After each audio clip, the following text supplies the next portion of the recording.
केंद्रीय कृषि मंत्री शिवराज सिंह चौहान ने इस सप्ताह की शुरुआत में संवाददाताओं से कहा,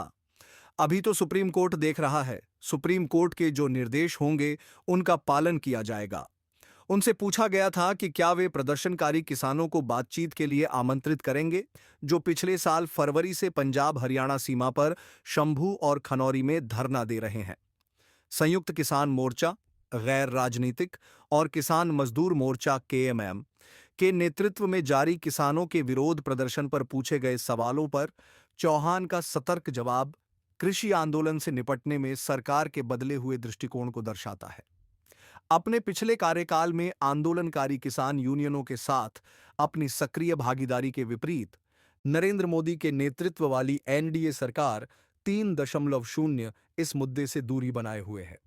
मोदी सरकार 2.0 के दौरान जब किसान 3 केंद्रीय कृषि कानूनों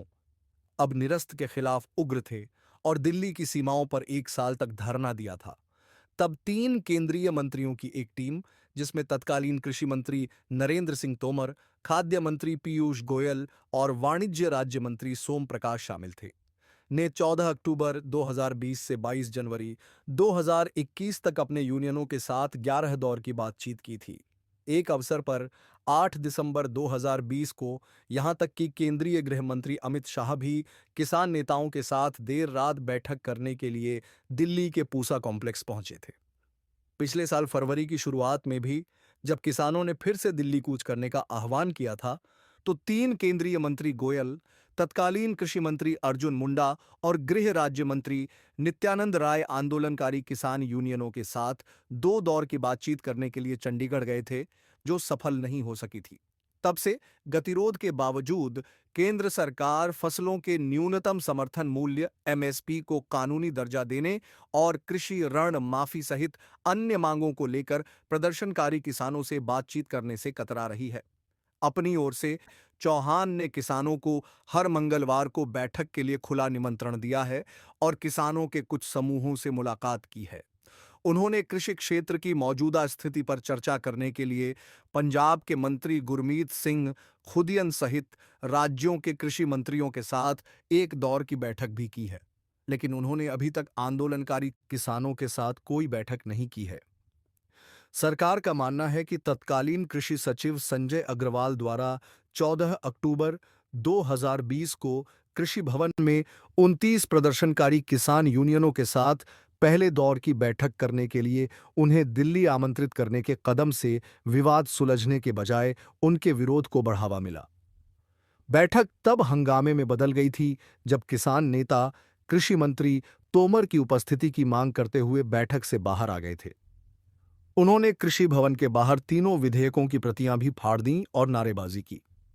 यह एक लंबी यात्रा की शुरुआत थी, क्योंकि किसानों ने 26 नवंबर 2020 को दिल्ली के लिए अपना मार्च शुरू किया था।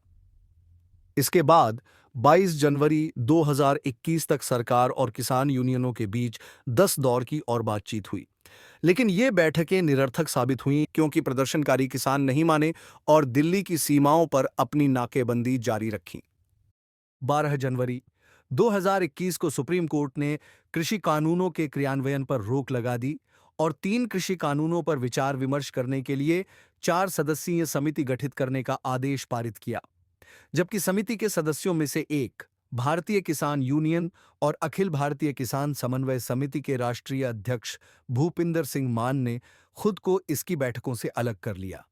अन्य 3 सदस्यों अंतर्राष्ट्रीय खाद्य नीति अनुसंधान संस्थान के दक्षिण एशिया के निदेशक प्रमोद कुमार जोशी, कृषि लागत और मूल्य आयोग के पूर्व अध्यक्ष अशोक गुलाटी और शेतकारी संगठन के अध्यक्ष अनिल घनवट ने 3 कृषि कानूनों पर विचार विमर्श किया और शीर्ष अदालत को एक रिपोर्ट सौंपी। आखिरकार 19 नवंबर 2021 को गुरु नानक देव जयंती के अवसर पर प्रधानमंत्री मोदी ने राष्ट्र के नाम अपने संबोधन में 3 कृषि कानूनों को निरस्त करने की घोषणा की। एसकेएम गैर राजनीतिक और केएमएम 13 फरवरी 2024 से शंभू और खनौरी सीमाओं पर डेरा डाले हुए हैं, जब हरियाणा पुलिस ने उनके दिल्ली चलो मार्च को रोक दिया था, जिससे राष्ट्रीय राजधानी के रास्ते राज्य में उनका प्रवेश अवरुद्ध हो गया था। इस बार कृषि आंदोलन से निपटने में केंद्र के बदले हुए रुख को समझाने वाले कई कारक हो सकते हैं। पहला, चल रहा आंदोलन अभी तक पंजाब हरियाणा सीमा तक ही सीमित है, जिसका भौगोलिक विस्तार 2020-21 के कृषि आंदोलन जितना व्यापक नहीं है। दूसरा, पंजाब और अन्य राज्यों के कई कृषि संघों का एक छत्र संगठन एसकेएम सहित कई प्रमुख किसान निकाय इसकी मांगों का समर्थन करने के बावजूद मौजूदा आंदोलन में शामिल नहीं हुए हैं। तीसरा, जबकि 2020 से 21 का आंदोलन केंद्र के 3 कृषि कानूनों के खिलाफ था, मौजूदा विरोध में कई मांगे हैं जिनमें कुछ पहले भी उठाई गई थीं। किसानों ने भी अपनी जिद पर अड़ा हुआ है।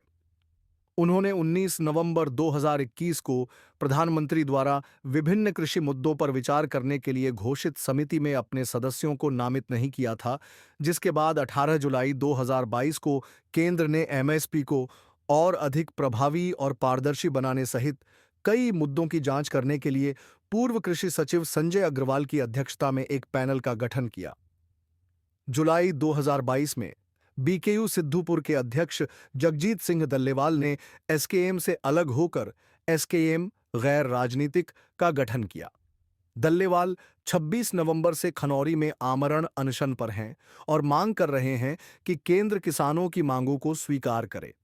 विभिन्न याचिकाओं पर सुनवाई करते हुए शीर्ष अदालत ने दल्लेवाल की स्थिति पर चिंता व्यक्त की है, जिनकी भूख हड़ताल शनिवार को 40वें दिन में प्रवेश कर गई।